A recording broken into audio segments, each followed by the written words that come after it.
Merci pour votre présence, votre participation. Alors la vie est parfois dure, on a des cœurs lourds ce matin, il y a un peu de souffrance, c'est normal parce que la vie est parfois difficile, pas toujours facile. On va continuer de prier pour les uns, pour les autres, pour que Dieu aussi nous utilise. Il y avait ces paroles dans le deuxième chant. Dieu veut parler à travers nous. Dieu ouvre nos bouches, il veut parler. Et donc, on verra cette notion tout à l'heure, mais c'est vrai que parfois, il faut être disponible et à l'écoute de Dieu. Donc, je vais ouvrir dans la prière et puis on va regarder notre passage du jour. Merci, Père, pour ton immense amour pour nous. Je prie ce matin pour les moments que nous avons ensemble. Je prie que tu puisses nous aider à te glorifier et d'apprendre plus sur ta volonté pour nous. Aide-nous à te donner nos fardeaux, nos difficultés, et aide-nous à glorifier Jésus comme il le mérite. C'est dans son nom que je prie. Amen. Amen. Alors, nous sommes maintenant dans notre 5e message sur la mission. On a pris ce regard sur la mission biblique, la mission internationale, ce que ça veut dire de soutenir, de prier pour des missionnaires et la mission. Ça veut dire que nous avons vu de quoi il s'agit. On a commencé tout de suite de quoi il s'agit. La mission vient de Matthieu 28, 19 et 20, le grand commandement. Et ça, c'était notre premier passage que nous avons vu, c'était en Matthieu 28. Jésus s'approcha et leur dit, « Tout pouvoir m'a été donné dans le ciel et sur la terre. Allez donc, faites de toutes les nations des disciples, baptisez-les au nom du Père, du Fils et du Saint-Esprit, et enseignez-leur à mettre en pratique tout ce que je vous ai prescrit, et moi, je suis avec vous tous les jours jusqu'à la fin du monde. » Donc, on a commencé ce regard à la mission de voir de quoi il s'agit. C'était un commandement. Les dernières paroles de Jésus sur terre, c'était d'aller proclamer, partager et faire des disciples partout. Et d'ailleurs, si vous êtes un fidèle, un membre, vous allez connaître ce passage parce que c'est là où tient notre but. Le but de notre Église vient de ce passage, de faire et de former des disciples de Jésus. C'est la base de tout ce qu'on fait dans cette Église. Ensuite, nous avons vu comment le processus fonctionne selon la volonté de Dieu. On l'a brièvement vu ce matin, Romains 10, 12 à 15. C'est un passage qui parle pour lui-même. Ainsi, il n'y a aucune différence entre le juif et le non-juif, puisqu'ils ont tous le même Seigneur, qui se montre généreux pour tous ceux qui font appel à lui. Donc déjà, ce passage fameux, on oublie parfois le verset 12, parce que le passage, il faut comprendre que l'évangile, c'est pour tout le monde. Ce n'est pas juste une histoire juive, c'est une histoire de rédemption internationale. Verset 13, en effet, toute personne qui fera appel au nom du Seigneur sera sauvée. Mais comment, donc, feront-ils appel à celui en qui ils n'ont pas cru? Comment croiront-ils en celui dont ils n'ont pas entendu parler? Comment entendront-ils parler de lui si personne ne l'annonce? Et comment l'annoncera-t-on si personne n'est envoyé? Comme il est écrit qu'ils sont beaux les pieds de ceux qui annoncent la paix, de ceux qui annoncent de bonnes nouvelles. Selon ce passage, mes pieds sont beaux. Oh, amen, amen. Ah, ok. Amen, Arrête. Mais ça, c'est selon ce passage. Puis récemment, en acte 8, nous avons découvert la mission en action.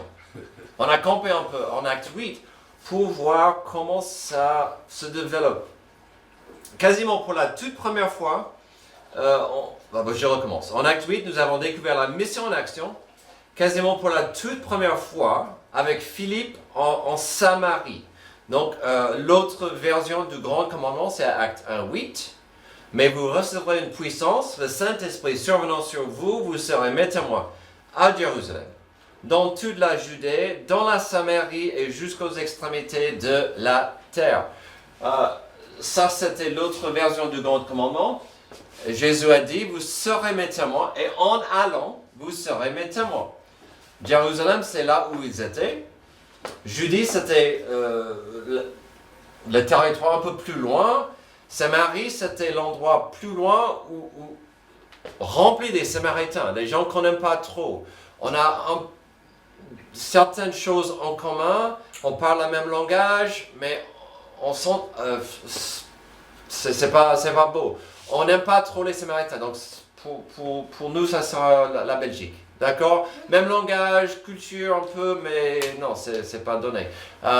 Mais Dieu les aime quand même, d'accord? Les Belges. Ok, donc, et puis il y a les extrémités de la terre. Mais le verset dit, c'est vraiment, vous serez maintenant en allant. Et donc on a vu ça avec Philippe. On a vu au début du chapitre 8, il y avait une persécution de l'Église. Beaucoup de gens sont partis.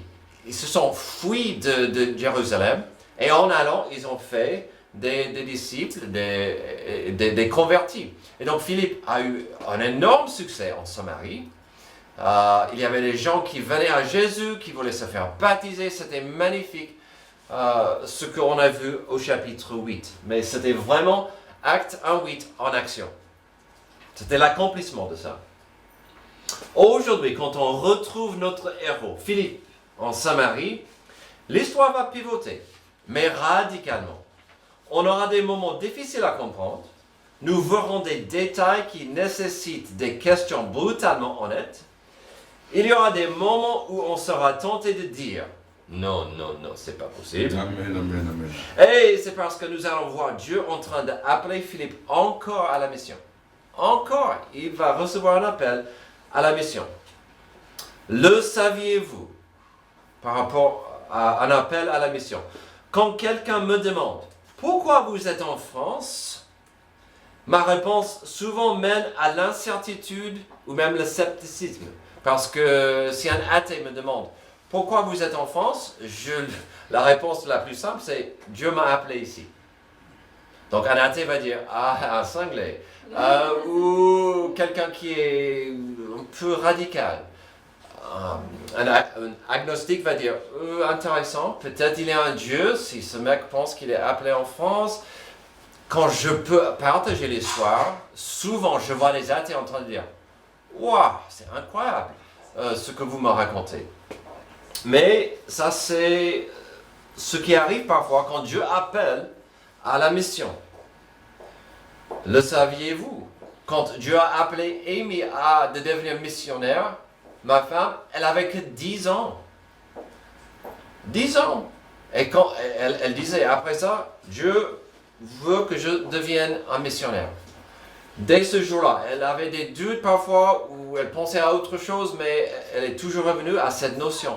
Après ces 10 ans, au camp, une colonie de vacances chrétiennes, où Dieu l'a appelée. Quand Dieu m'a appelé, j'avais 21 ans environ. Mais j'ai passé la plupart de cette vie dans le vif désir de ne pas devenir un missionnaire.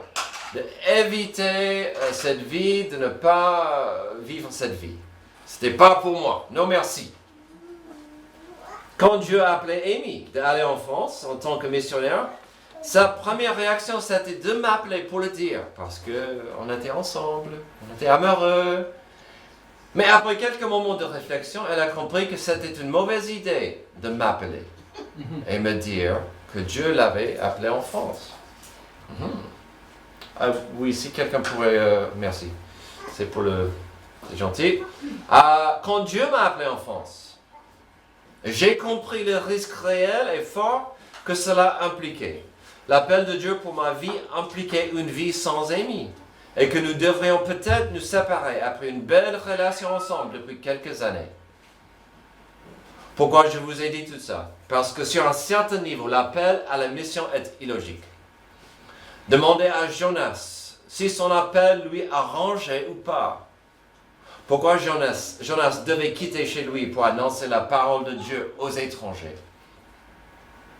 Pourquoi Dieu ne pouvait pas mettre une grande pub, une immense banderole dans le ciel pour tout le monde? Jean 3,16 par exemple, dans le ciel chaque matin. Ça serait pas mal. Aujourd'hui, au début du passage, on commencera de voir l'appel à la mission avec des yeux humains et charnels. On regardera cette notion d'un point de vue humain avec quelques réponses et des réactions tout à fait compréhensibles. Ça sera un peu sceptique, avec quelques doutes. Mais bien sûr, on pivotera vers une vision de la grâce et l'amour de Dieu. Une vision qui pousse et motive la mission jusqu'aux extrémités de la terre. Alors, je vous avoue, la prédication aujourd'hui sera moins formelle que normale. Mes deux profs à la fac diraient non, Otterson, tu fais quoi là? C'est pas possible, tes 3 points. Ça sera moins formel, mais on va s'amuser ce matin, d'accord? D'accord. Mais je vois, un de mes profs ne serait pas du tout d'accord avec mon outline, mais c'est pas grave, il est au ciel, d'accord? Donc, on va commencer avec ceci. Quand Dieu nous appelle à la mission, la réaction pourrait être « Quoi?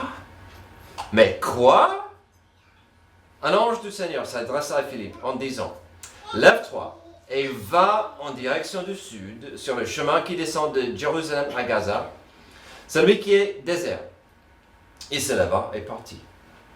Ah oui, la réponse classique. Quoi? Mais quoi? Tu blagues? Tu veux que je fasse quoi? Un peu comme Jonas a fait. J'en ai parlé de lui tout à l'heure. Tu veux que je fasse quoi? Et où? Si nous enlevons la première partie du verset 27, qui nous donne quand même la réponse correcte, si on s'arrêtait au verset 26, sans lire de plus, sans avancer davantage, on pourrait facilement donner la réponse de quoi? Ça n'a pas de sens. Ok, admettons que c'est un ange de Dieu qui est venu à Philippe. Ce n'était pas un rêve, donc c'est assez convaincant. Ce n'était pas une sorte de vision qu'il a eue parce qu'il était hydraté. Ça peut arriver. C'était un ange, d'accord. Peu importe comment vous regardez cet appel, ce n'était pas une bonne idée.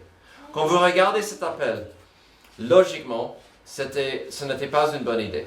Déjà, l'ange a dit de prendre une telle route dans une certaine direction. Il a dit, lève-toi et va en direction du sud, sur le chemin qui descend de Jérusalem à Gaza, celui qui est désert. Alors, les historiens, les théologiens, ils ont du mal à dire si cette partie du désert parlait du chemin ou la ville. De toute façon, c'était un désert. Ils sont tous d'accord. C'était dans un lieu aride, sans eau, c'était le désert. Alors, vraiment, cet ange appelle notre héros Philippe de part dans le désert. Mais à quoi bon? Qu'est-ce que ça sert de partir, d'aller? Et si on lève le côté illogique et potentiellement dangereux de partir dans le désert, si on enlève ce côté de la directive de partir, il y a le côté professionnel et puis-je dire spirituel des choses. Ah, ben oui. Quand vous regardez cette scène logiquement, ce n'est pas une bonne idée pour plusieurs raisons. Si vous vous souvenez, Philippe avait un succès énorme là en Samarie. Des gens venaient, des multitudes venaient à Jésus. Des villes entières venaient à Jésus. Les gens venaient à Jésus. Ils se faisaient baptiser. Ce n'était pas le même niveau que Jonas, mais quand même un succès énorme. Et on a un juif qui prêche l'évangile aux étrangers. Ils acceptent. Ce n'est que du succès. Bravo. Et puis, c'était en Samarie, où les Juifs et les Samaritains ne s'entendaient pas. Quand même, Philippe a un succès énorme. Personne est gêné parce qu'un Juif est venu annoncer que le Messie est venu, le Sauveur est là. Il venait à Jésus. Philippe avait plus que de l'élan. Il n'y avait pas de signe de freinage dans la région. Et après, Pierre et Jean sont venus. Ils ont prêché Jésus. Tout le monde était d'accord. C'était un réveil spirituel magnifique. Et puis Dieu a dit à Philippe, au plein milieu de ce grand succès, je veux que tu partes. C'est illogique, mais enfin j'ai un peu d'élan. Enfin, les gens viennent à toi, Dieu, et tu veux que je parte. De toute façon, la mission n'est pas que logique. L'appel d'y aller n'est pas basé sur des formules classiques de maths. Heureusement, cette histoire ne serait pas sur un niveau de logique humain au verset 26. Heureusement, le verset 27 nous rappelle d'une vérité classique que nous voyons ici assez souvent dans les pages bibliques. On voit l'obéissance basée sur la confiance, ou la confiance poussée par l'obéissance. Est-ce que vous comprenez que la foi n'est pas la foi si elle n'agit pas? La foi n'est pas la foi, la vraie foi, s'il n'y a pas d'action derrière.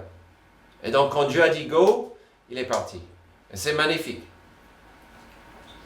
Quand Dieu nous appelle à la mission, la réaction pourrait être quoi? Je n'étais pas certain, mais je vais vous partager cette histoire. Après, Dieu m'a appelé de venir en France. Alors, sachez que je suis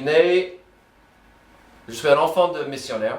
Je suis né en Afrique, mais j'ai grandi dans la Papouasie-Nouvelle-Guinée. Et donc, il y avait des gens, je pense, qui avaient des attentes pour moi. Et quand j'ai dit, Dieu m'a appelé d'être missionnaire, mais je ne sais pas où, il y avait des gens qui ont dit, on aimerait bien voir Otterson reprendre le chemin de son père ou d'aller ici. Il a un grand chemin devant lui. Il a peut-être beaucoup de potentiel. Un jour, après Dieu m'a appelé en France, j'ai parlé à l'ancien directeur de notre mission. Un grand géant de la foi, un grand missionnaire à son époque. Et je dis, Pasteur Karl, Dieu m'a appelé de devenir missionnaire en France. Quoi? La France? Quoi? Mais non, la France est remplie de pécheurs. Ce sont des païens. Tu ne peux pas y aller en France. Mais non, quel gâchis. Et chaque chose qu'il me disait, c'était pourquoi Dieu m'a appelé. Oui, ok, c'est pas grave. Il faut que quelqu'un y aille. Mais il était agacé, il était tellement déçu. Et il a dit quoi? Pas grave. C'était mon appel, pas le sien. Mais ça peut arriver. Parce que parfois, l'appel de Dieu peut être illogique. Semble bizarre. Nous venons de voir une réaction normale et logique. Une réaction qui pourrait ouvrir la porte à tant de questions et de doutes. Maintenant, avançons à la suite. Quand on répond à l'appel de Dieu pour la mission, on aura la réponse à la question pourquoi. Pourquoi? Pourquoi devrait être sur la bouche, dans l'esprit de Philippe? On verra le pourquoi. Or, un unique Éthiopien, haut fonctionnaire de Candace, la reine d'Éthiopie, et administrateur de tous ses trésors, était venu à Jérusalem pour adorer. Il repartit aussi assis sur son char et il lisait le prophète Ésaïe. L'Esprit dit à Philippe, avance et approche-toi de ce char. Voici le pourquoi. Voici le pourquoi. Je t'ai appelé dans le désert pour ce moment, pour ce rencontre. Il y a plus ou moins deux personnages dans la scène. On est au milieu de nulle part, et donc, est-ce que c'est un grand mystère que le Saint-Esprit pousse Philippe vers la seule personne qui est là? Et qui est-ce? Nous voyons un homme probablement puissant, probablement avec beaucoup d'affluence et d'influence. Nous pouvons voir qu'il est en train de chercher, de trouver des réponses. Car selon le passage, il est allé à Jérusalem et n'est pas revenu avec les mains vides. Il y a quelques détails à saisir ici par rapport à un tel homme qui allait à Jérusalem. À l'époque, le monde était plein de gens qui en avaient marre des nombreux dieux et de l'immoralité des nations. Ces gens venaient au judaïsme et y trouvaient le Dieu unique et les normes morales austères, parfois sévères, qui donnaient un sens à la vie. S'ils acceptaient le judaïsme, s'ils se faisaient circoncire et adoptaient la loi, ils étaient appelés prosélytes. S'ils n'allaient pas aussi loin, mais continuaient à fréquenter les synagogues juives et à lire les Écritures juives, ils étaient appelés ceux qui craignent Dieu. Puisque cet homme lisait attentivement un morceau important des Écritures saintes d'Israël, il était probablement une de ces personnes. On voit quelqu'un qui cherchait, qui voulait trouver le vrai Dieu. Mais en même temps, étant un eunuque, il était très limité par les lois religieuses en vigueur. Probablement, il est allé à Jérusalem cherchant des réponses pour son âme, et le mieux qu'il pouvait faire, c'était d'acheter des livres de la loi pour sa propre lecture. On a un homme curieux, mais frustré. Une personne à la recherche, mais toujours perdue. Notre deuxième point est le pourquoi de la mission. Si Philippe avait des doutes sur cet appel bizarre, si Philippe avait des questions sur la logique et le bon sens de cette mission, il a reçu tout ce dont il avait besoin quand Dieu lui a parlé encore. Il a tout compris le pourquoi quand le Saint-Esprit lui a dit « Tu vois cet homme? Vas-y, mon serviteur. Voici mon porte-parole. Tu vois cet homme? Va le parler. » Dans cette simple directive, Philippe comprenait que encore Dieu a voulu que Philippe fasse partie de sa mission internationale. Cet homme avait besoin d'un porte-parole de Dieu. Cette personne avait besoin d'un missionnaire. Verset 30 de Acte 8. Philippe accourut et entendit l'Éthiopien lire le prophète Ésaïe. Il lui dit, « Comprends-tu ce que tu lis ?» L'homme répondit, « Comment le pourrais-je si personne ne me l'explique ?» Et invita Philippe à monter et s'asseoir avec lui. Le passage de l'Écriture qu'il lisait était celui-ci. Il a été conduit comme une brebis à l'abattoir et pareil à un agneau muet devant celui qui le tond. Il n'ouvre pas la bouche. Dans son humiliation, la justice lui a été refusée. Et sa génération, qui en parlera? En effet, sa vie a été supprimée de la terre. C'est un peu triste, mais intriguant.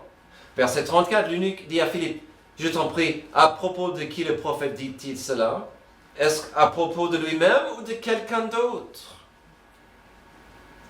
Notre Dieu est incroyable, n'est-ce pas? Nous voyons ici tellement d'applications pratiques de la mission.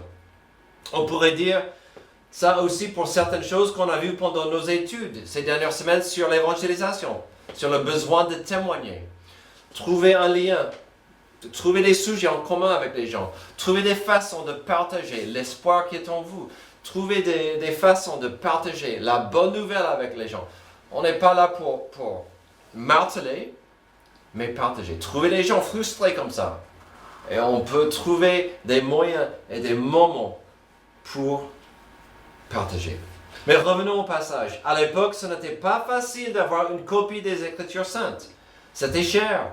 Ça prenait beaucoup de place. Mais cet homme est parti de Jérusalem avec un passage qui lui obsédait. Verset 7, c'était le verset 7 et 8 de Ésaïe 53. Et on a vu ça, il a été conduit comme une brebis à l'abattoir, pareil à un agneau, muet devant celui qui le tond. Il n'ouvre pas la bouche. Dans son humiliation, la justice lui a été refusée, sa génération qui en parlera. En effet, sa vie a été supprimée de la terre. On voit cette histoire tragique et veut comprendre plus. Jusqu'ici, nous avons vu une réaction possible. Une réaction possible suivie par la réponse divine. Terminons cette belle histoire avec la réponse qui englobe le tout. Le quoi de la mission. On a vu le quoi de la mission, le pourquoi de la mission. Finalement, quand Dieu nous appelle à la mission, toute réponse reviendra à la réponse suivante. Qui? La réponse tourne autour de qui? C'est qui? Qui est-ce qu'on proclame? Qui est-ce qu'on prêche? Qui est-ce qu'on partage? Verset 35. Alors Philippe prit la parole et en partant de ce texte de l'Écriture, il lui annonça la bonne nouvelle de Jésus. C'est ça la mission. La bonne nouvelle de Jésus-Christ. Amen. Ça, mes amis, ça c'est l'objectif. le quoi, le pourquoi, la raison pour laquelle nous participons à la mission. Est-ce que vous vous souvenez de notre définition pour la mission? Partager, même envoyer l'évangile dans le monde. Et quel est l'évangile? L'évangile veut dire la bonne nouvelle. Philippe a ouvert les pages pour dire, laisse-moi parler de Jésus. La bonne nouvelle de Jésus. L'Éthiopien cherchait des réponses et en plus, il était probablement même frustré. Philippe, sous l'inspiration de Dieu, l'a trouvé pour l'aider avec l'Évangile. Le verset 35 est fascinant car il est plutôt clair que Philippe a fait le passage.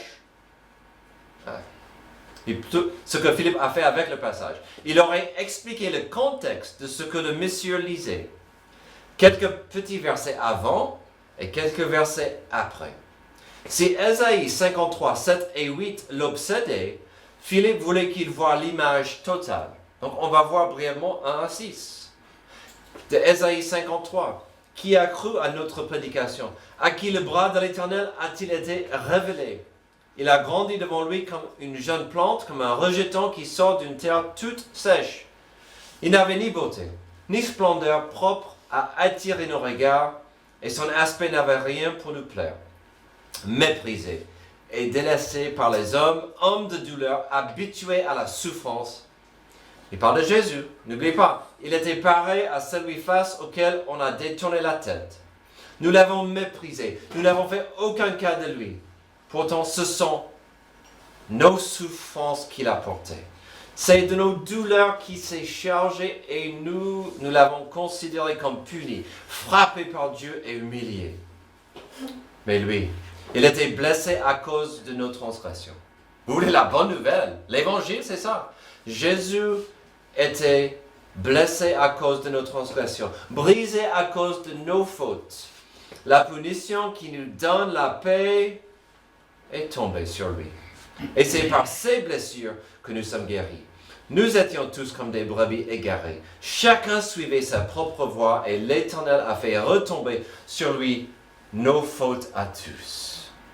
Ça, c'est l'évangile. Jésus a pris la punition. Jésus a pris la justice. Jésus a pris le jugement sur lui afin que nous soyons sauvés.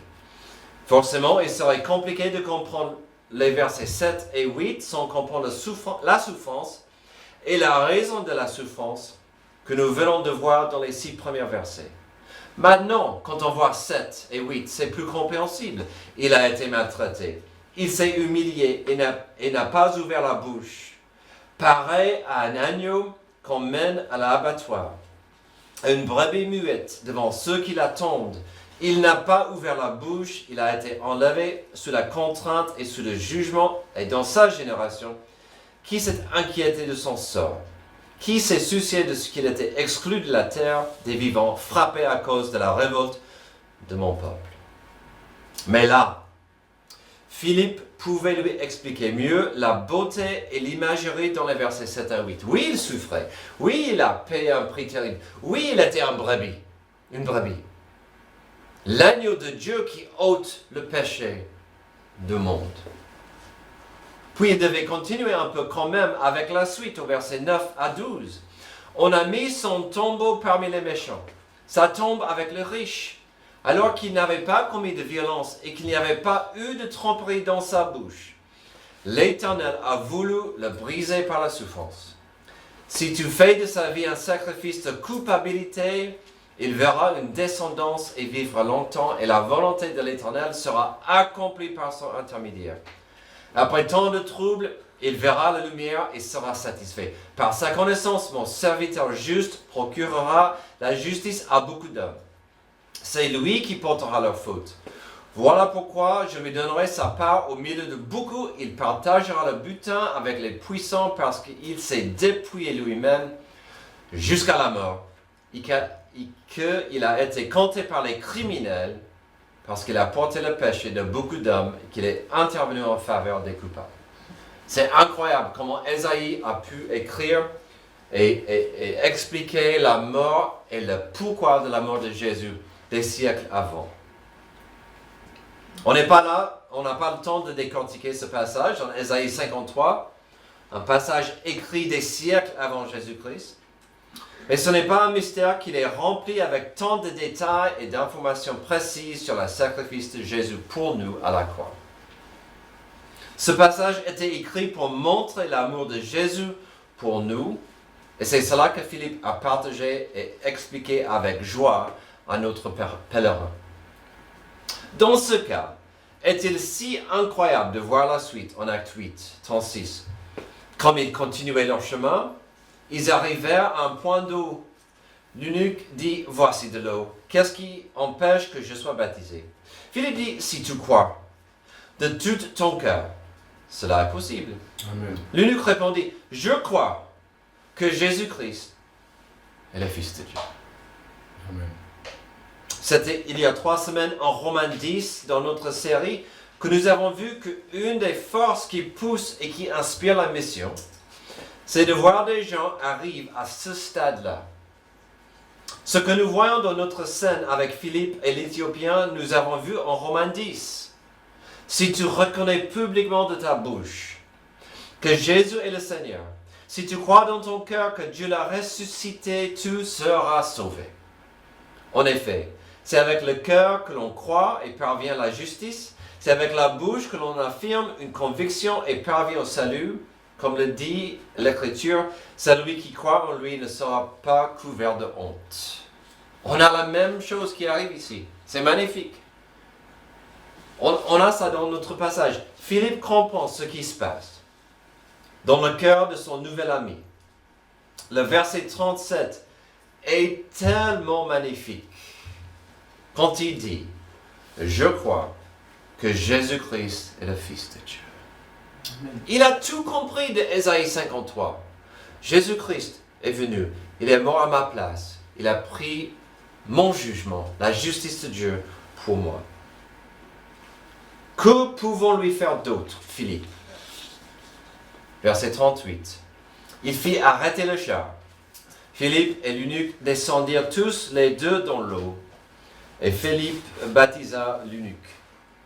Quand ils furent sortis de l'eau, l'Esprit du Seigneur enleva Philippe, et l'eunuque ne le vit plus. Il poursuivit sa route tout joyeux. Et pourquoi pas? Quelle joie!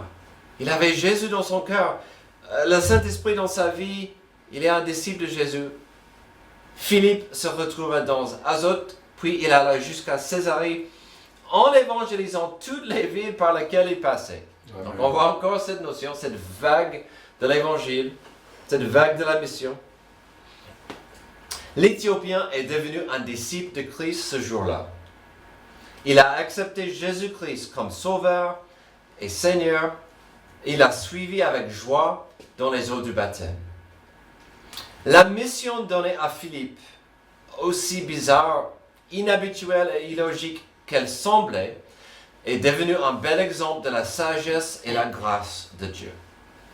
Ce que Philippe ne pouvait pas savoir au début, c'était que quelque part sur le chemin de l'obéissance à Dieu, se trouvait un homme qui cherchait Dieu et son salut. L'Éthiopien avait un rendez-vous avec Dieu. Dieu voulait que ça se passe à travers son serviteur Philippe. C'est là, il faut comprendre. Il y a les gens qui cherchent, mais les gens qui sont frustrés, qui veulent avancer, qui veulent savoir plus. Dieu pouvait mettre un signe, une banderole dans le ciel. Il préfère que ça vienne de nous. Il préfère que nous vivions la mission et que nous partagions la mission avec nos vies et nos bouches. Et ça me rappelle de ce qu'il dit Hébreux 11. La foi, Dieu est le rémunérateur de ceux qui cherchent Dieu. Cet homme cherchait. Dieu a répondu. Alors, qu'en est-il de nos deux personnages? La Bible ne nous dit pas grand-chose après. La tradition éthiopienne dit que cet homme, en rentrant, a évangélisé sa ville. On ne peut pas le vérifier, mais c'est intéressant et ça va de soi d'imaginer cet homme qui est rentré et dire « Permettez-moi à vous dire comment Dieu m'a touché, m'a béni. » En ce qui concerne Philippe, on le retrouve en Césarée quelques années plus tard. Il y a fait sa vie, où même ses enfants servaient le Seigneur à plein temps. Donc, à quoi sert cette histoire à la deuxième moitié de Acte 8 si on n'a pas une conclusion certaine, si on ne sait pas comment elle termine? Elle est là pour nous. Ce deuxième moitié du chapitre 8 est là pour nous. Il est clair que le chapitre 8 sert pour nous un modèle du grand commandement. Vous serez mes témoins à Jérusalem, dans toute la Judée, dans la Samarie et jusqu'aux extrémités de la terre. Nous avons vu toutes ces étapes dans notre chapitre.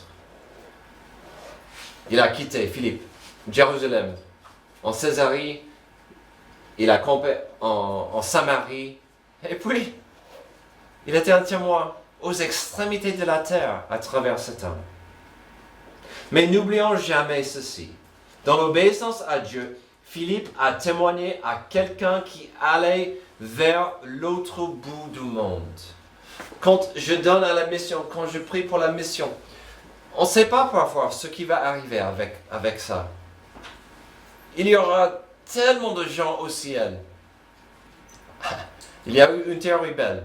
Beaucoup de gens au ciel qui vont nous remercier d'avoir envoyé notre argent, d'avoir prié pour la mission, d'avoir dit « je veux faire quelque chose plus loin que ma vie ». Vous pouvez, nous pouvons, nos efforts aujourd'hui peuvent aller à l'autre bout du monde. Soit avec notre argent pour la mission, soit avec nos prières pour la mission, soit avec nos efforts d'évangélisation avec des étrangers.